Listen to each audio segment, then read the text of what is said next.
इस मॉड्यूल में human respiratory system ये हम पढ़ने जा रहे हैं और इसको दो हिस्सों में हम मॉड्यूल्स हैं या दो हिस्सों में डिवाइड कर रखा है। तो ह्यूमन रेस्पिरेटरी सिस्टम यानी कि वो system which is mainly concern with the inhalation, exhalation और फिर एक्सचेंज ऑफ गैसेस, ये तमाम जो कि इंतहाई इम्पॉर्टेंट लाइफ की प्रॉपर्टीज़ में से एक प्रॉपर्टी है विच इज़ रेस्पिरेशन। तो इसके अंदर एयर कंडक्टिंग पोर्शन है और दूसरा है गैस एक्सचेंज पोर्शन। तो एयर कंडक्टिंग पोर्शन से मुराद ये है कि वो passage veg right from the nostrils down into deep into the lungs. तो ये सारे के सारे ये पैसेज वेज है जिसका हम जिक्र करेंगे इस मॉड्यूल के अंदर। तो air passage ways that consist of nostrils, then nasal cavities, larynx, pharynx, then pharynx के बाद larynx, then the trachea, bronchi, bronchioles, alveolar ducts, which ultimately lead into the air alveolar sacs। तो ये वो तमाम passageways हैं right from nostril or the mouth down into the alveolar sacs या simple alveoli। तो इस डायग्राम में ये तमाम passageways दिखाए गए हैं। तो these are the nostrils, they lead into the spaces। They are not smooth from inside, बल्कि कुछ कुछ रिजेस हैं to increase the surface area. और यहीं पे there are so many ciliated cells हैं और इस बिल्कुल टिप के ऊपर हेयर भी हैं जो कि फिल्ट्रेशन करते हैं, एयर की फिल्ट्रेशन करते हैं। और फिर यहाँ से it moves down into the pharynx. ये फेरिंग्स जो है ये कॉमन पैसेज वे है, किसके लिए? एयर के लिए भी और फूड के लिए भी। तो then it leads to the larynx. Larynx is also called as sound box. इसके बाद ये ट्रेकिया आता है, ट्रेकिया आगे फिर चेस्ट कैविटी के अंदर जाके इट डिवाइड्स इनटू टू। और ये जो दो डिवीजन्स है इन्हें हम ब्रोंकाई कहते हैं। Single is bronchus, right and left bronchus. तो collectively plural that is bronchi.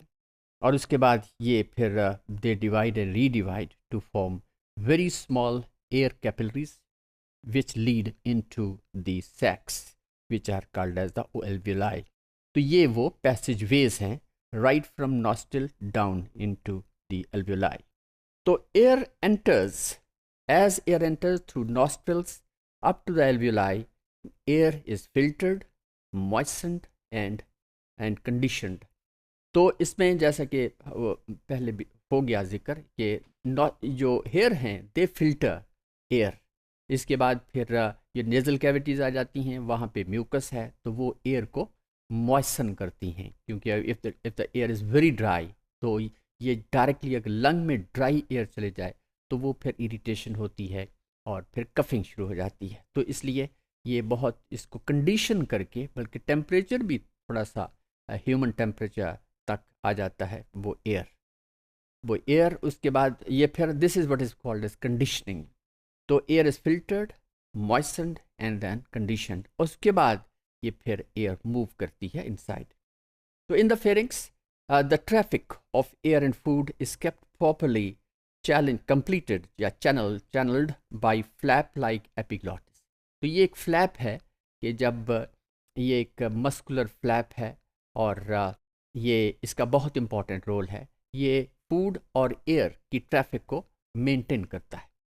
तो alveoli simple layered endothelial cells, और ये एपिग्लॉटिस को हम अगली डायग्राम में देखते हैं कि ये कहाँ है। तो ये नेजल कैविटी, उसके बाद ये इसके अंदर ओरल कैविटी है जस्ट अबव द टंग, और दरमियान में ये पैलेट है, hard palate and the soft palate.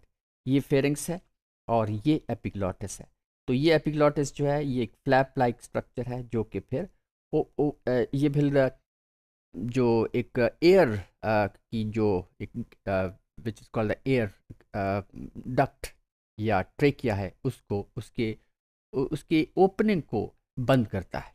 क्योंकि अगर फूड एनगल्फ किया जा रहा है तो ये फिर ये उस जो फेरिंग्स की कैविटी को या फेरिंग्स के ऊपर लिड लाइक स्ट्रक्चर है वो आ जाएगा और जिससे ये फिर बंद हो जाएगा। तो ये फूड जो है ये फिर उधर नहीं जाएगी, बल्कि जैसा ईसोफेगस के अंदर, या it will move down to the then towards the stomach.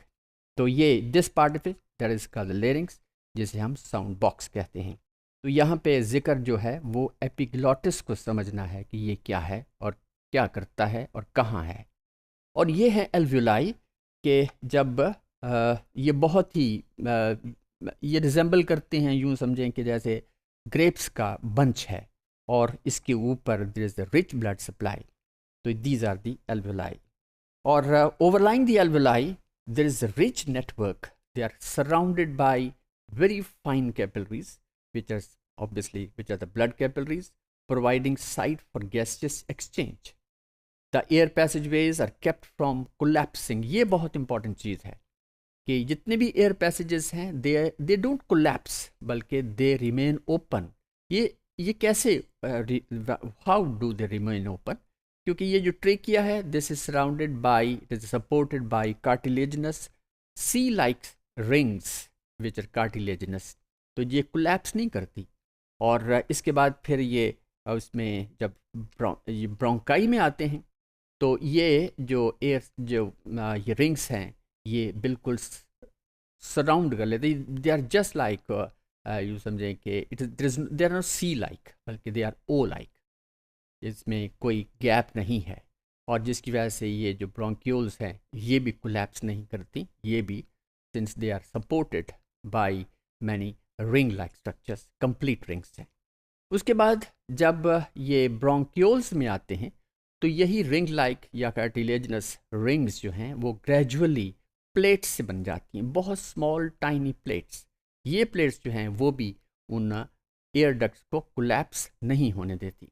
तो ये है कि air passages they do not collapse but they remain open, क्योंकि air is to pass through it और अप टू द एल्वेलाई।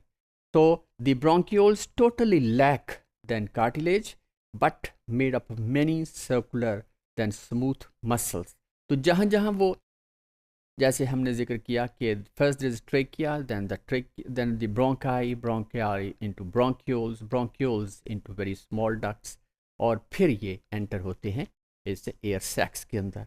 तो वहाँ पे the bronchioles totally lack cartilage but made of many circular smooth muscles।